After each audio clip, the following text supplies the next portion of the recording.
2 years ago, when we met in Orlando, I introduced the concept of occupational therapy in high definition, OT in HD. Compared to standard resolution screens, high-definition video upgrades a blurry, narrow, unsaturated picture into a crisp, widescreen, vibrant one.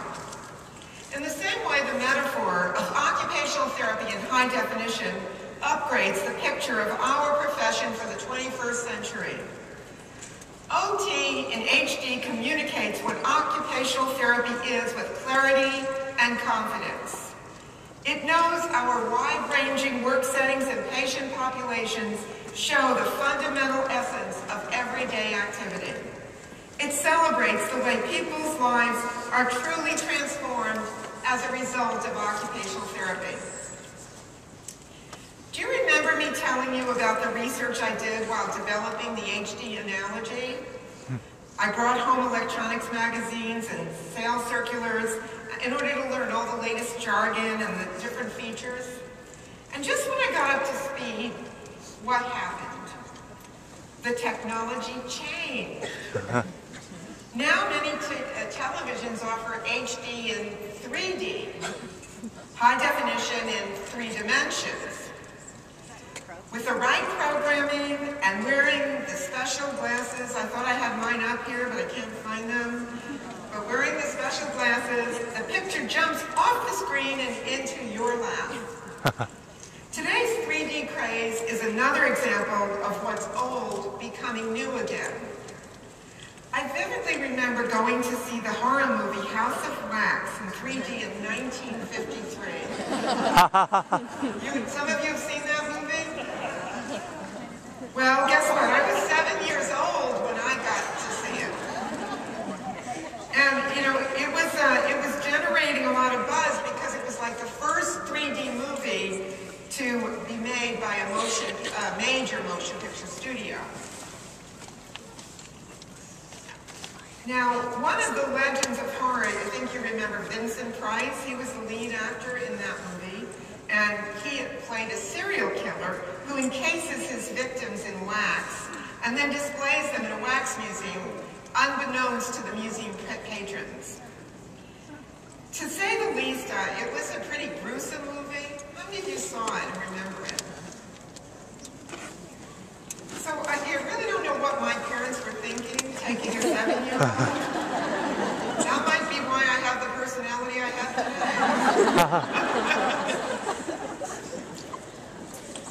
But the characters and the stories felt all the more real coming right at me in the 3D screen.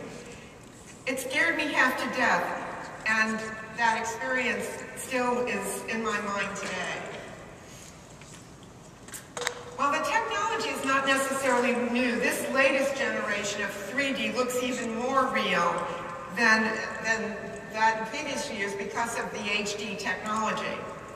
Last year alone, there were more than 36 theatrical releases in 3D. This summer, moviegoers will see The Avengers, Men in Black 3, Prometheus, and Spider-Man coming off their local megaplex screen.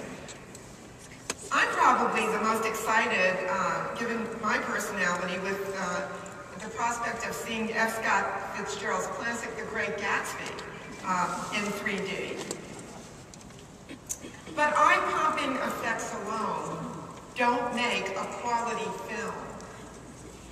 Great movies are appealing primarily because their themes, stories, and characters resonate with us.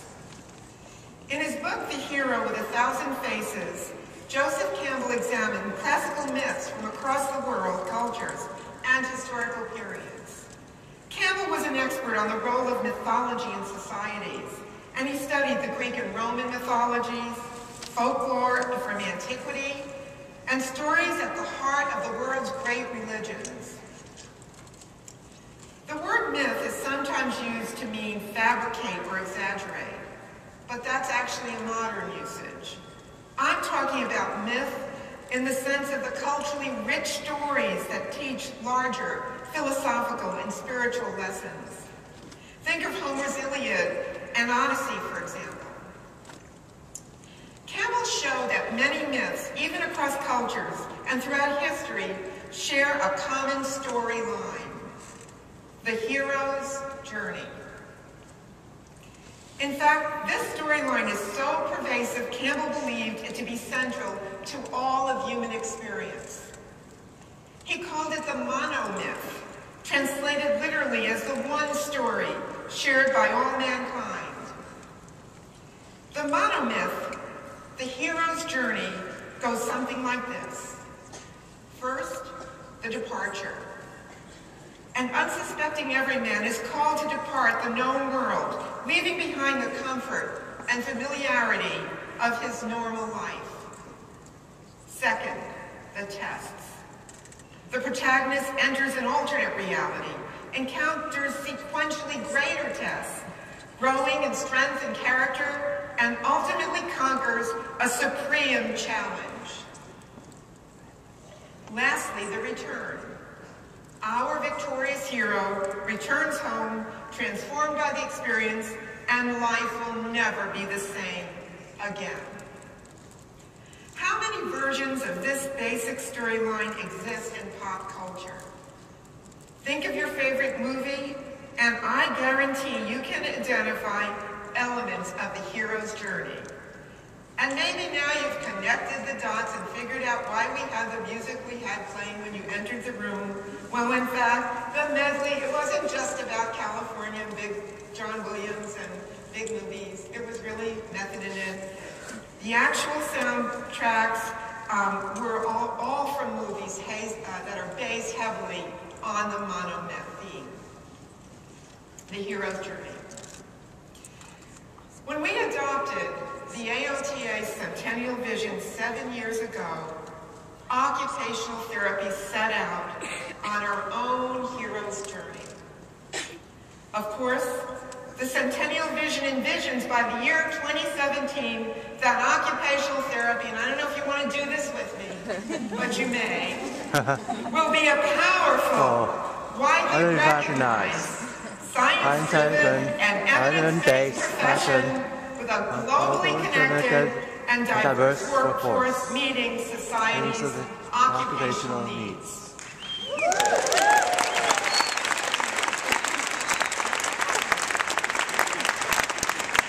In 2003, AOTA President Barbara Kornblau first called us to leave behind life as we knew it by pursuing a centennial vision. And in 2005, when Carolyn Baum was president of AOTA, we began the first phase of our journey by adopting the Centennial Vision. Dr. Baum scouted the trail ahead, asking us to harness opportunities to control our future and achieve our potential. She is especially credited for leading the efforts for our career scientists to access National Institutes of Health funding mechanisms. In the second phase of our journey, AOTA President Penny Moyers asked us to push beyond our comfort zones to expand our influence.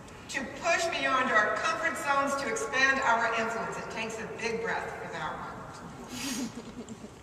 In 2008, Dr. Moyers told us to be unreasonable, to knock on big doors, and to knock loudly.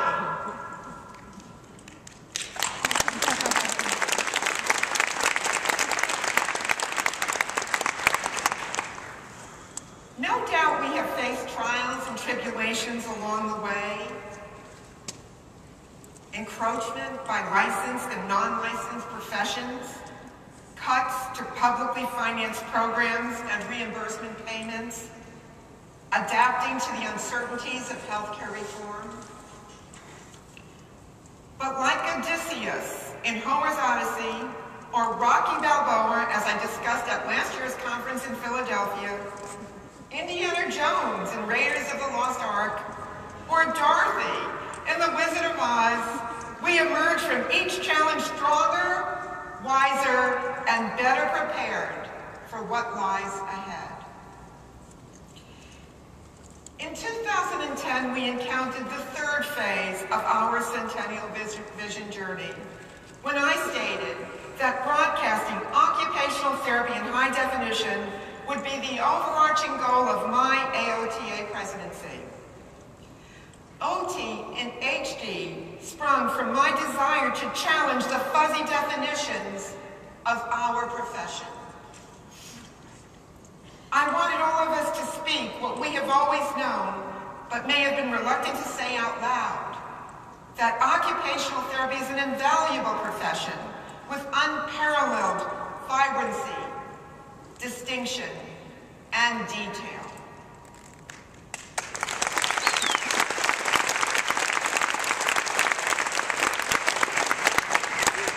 I wanted us to be proud of our diversity, breadth, and complexity, knowing that it mirrors that of everyday human experience.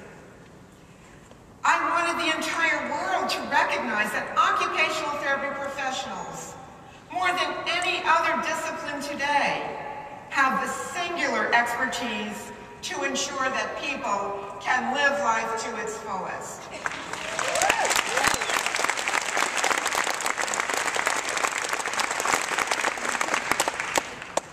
2 years into this third phase, we are well on our way to accomplishing these objectives. Consider a few of our recent victories. Occupational therapist Tim Kennedy challenged a 28-year incumbent in the New York State Senate and was elected by nearly a 40-point margin.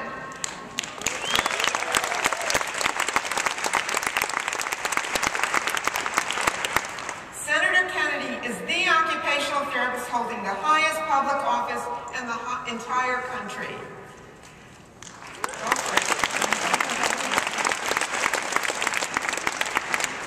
I hope your hands are well conditioned. If not, we've got a lot of hand therapists probably here. After all the clapping we're going to do about all these victories.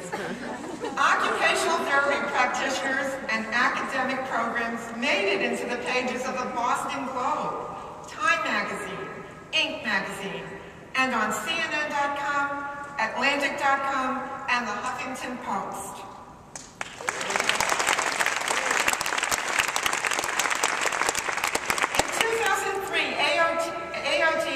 This is one of my favorites here. In 2003, AOTA had 5,600 student members in 2003. But thanks to your personal recruitment efforts, last year we crossed the 17,000 student member mark.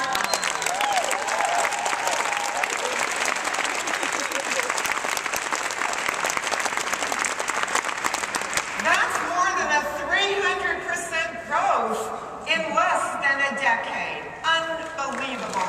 Thank you, program directors, and everyone else.